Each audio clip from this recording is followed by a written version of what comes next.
এই ইউনিফর্মের উপর সারাটা দোষ চাপাই দিয়ে গেছে একটা শ্রেণীর লোক, যারা আমাদেরকে নিয়ন্ত্রণ করছিল, খুব বাজেভাবে ব্যবহার করছিল, আমাদের মুখে তালা মাইরা রাখছিল।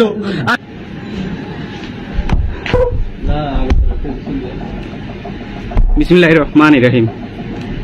আজকে আমাদের দেশের এই পর্যায়ে শেষে গিয়ে আমাদের বাংলাদেশ পুলিশ, এই বাংলাদেশ পুলিশের জন্য আমরা কি না করছি, এই খালি র্যাঙ্কের মানুষগুলা, এগুলার কথা বলতেছি।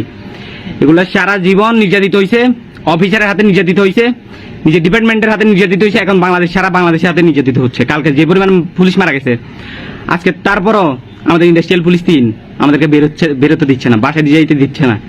এখন আমি সবার সামনে আমি বক্তব্য দিয়ে আসছি, আমি নিজে রিজাইন দিয়ে আমি নিজে এখান থেকে যাব, যেভাবে হোক আমি আমার বাসায় যাব। আমি বেঁচে থাকলে আমার মা বাবা ভালো থাকবে। আমার মা একজন হার্টের রোগী, সারাটা দিন টেনশনে আমাকে পাগল করে দিচ্ছে, কলের পর কল। একটা আমি কি মানুষ না, আমি স্টুডেন্ট ভাই, এবার ইন্টার এইচএসসি পরীক্ষার্থী, আমি ক্যান্ডিডেট। এবার আমার মায়ের কি আমার প্রতি কোনো টান নাই, একটা আমাকে বড় করতে মানুষের লাগে না, কিন্তু আমার এই ইউনিফর্মটা, বিশেষ করেন ভাই, এই ইউনিফর্মটা পবিত্র। ভিতরে মানুষ যারা আছে ওইগুলো হয়তো অপবিত্র হতে পারে, বাট এই ইউনিফর্মটা সর্বদা পবিত্র। ইউনিফর্ম কখনো মানুষের সাথে বেইমানি করে না, ইউনিফর্ম কখনো খারাপ হতে পারে না ভাই। সারা জীবন মনে রাখবেন, আমি এখন বলে রাখছি, আমি এই চাকরি থেকে অব্যাহতি নিচ্ছি। আমি এই চাকরি থেকে, আমার মার 3 দিন আগে আমাকে বলছিল অব্যাহতি নেওয়ার জন্য। আমি আমার মাকে বুঝেছি যে আমার মায়ের একমাত্র পেট চালানোর কারণে আমি হচ্ছে আমার পরিবারের একমাত্র আর্থিক সক্ষম ব্যক্তি, যে কিনা আজকে আমি স্বেচ্ছায় আমি এই চাকরি থেকে বরখাস্ত নিচ্ছি। আমি নিজে এই স্বেচ্ছায় আজকে চাকরি ছেড়ে দিচ্ছি। আল্লাহ ভরসা, আমি জানি রিজিকের ব্যবস্থা আল্লাহ একজন করবে। আর এমন না যে এই চাকরির জন্য আমার ফ্যামিলির পেট চলতেছে, আমি জানি পেট চলার কোনো না কোনো একটা ব্যবস্থা হবে। আমি নিজে আজকে স্বেচ্ছায় বক্তব্য দিয়ে যাচ্ছি, আমি স্বেচ্ছায় আমি এই চাকরি ছেড়ে দিয়ে চলে যাচ্ছি। এই চাকরি কখনো যেন আমার, আর আমি চাই না এই ইউনিফর্মের জন্য আমার আর 1000টা ভাইয়ের কোনো প্রাণ ঝরুক। আমি চাই সকল ভাই ভালো থাকুক, সুস্থ থাকুক, সব জায়গায় ভালো থাকুক। কিন্তু আমি আপনাদেরকে বলে যেতে চাই, যারা আজকে আমাদেরকে এই সংকটপূর্ণ স্থানে রেখে গেছে, তারা কখনো দেশের জন্য কাজ করে নাই। তারা সর্বদা নিজের স্বার্থের জন্য কাজ করে গেছে, সর্বদা নিজের অস্তিত্ব রক্ষার জন্য কাজ করে গেছে। এখন শেষ পর্যায়ে যে সময় দেখছে যে এই বাহিনীটা বিপর্যস্ত, আমাদের একটা অফিসার, একমাত্র আমাদের ইউনিটের অফিসার ছাড়া আর একটা অফিসার কোনো জায়গায় নাই। সবাই হেলিকপ্টার করে, পার্সোনাল হেলিকপ্টার করে বিদেশ চলে গেছে। তো তোরা যদি আমাদেরকে এই জায়গায় রেখে যাইতে চাস, তাহলে সারা জীবন আমাদের মুখ বন্ধ করে রাখছিস কেন? আমাদের লাইফের কি কোনো দাম নাই তোদের কাছে? সারাটা জীবন আমাদের মুখ বন্ধ করে রাখছো।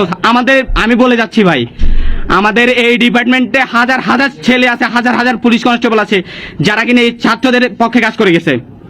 আমাদেরকে ফায়ার করার উদ্দেশ্যে, যদি ফায়ার করার নির্দেশ আসছিল, আমাদের অনেক হাজার ভাই আছে ফায়ার করে না, বুলেটগুলো সবগুলো নিজের কাছে রেখে দিছে।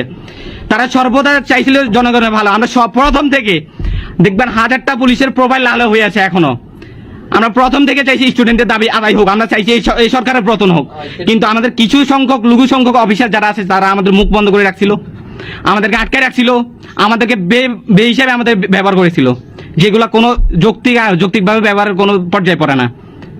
আমি এই লাস্ট পর্যন্ত এটাই বলতে চাই, আমি জানি আমি বাঁচলে আমার ফ্যামিলি বাঁচবে।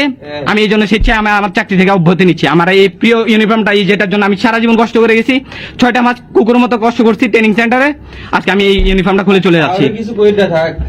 আমি শুধু আমি না, আমার সাথে অনেক ভাই, অনেক কনস্টেবল ভাই আজকে রিজাইন দিতে যাচ্ছে।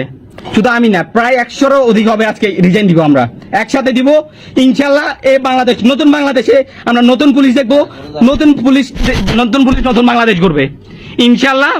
আমাদের এই দেশ শুধরানো দরকার, এই দেশের স্বাধীনতা রক্ষার প্রয়োজন হলে আমি আমার ইউনিফর্ম রেখে যাচ্ছি। আমার বন্ধু দেখেন, আমার বন্ধু কান্না করে রিজাইন করতেছে, ইউনিফর্মে নাই, এইটুকু অনেক কষ্ট করে আসতেছে।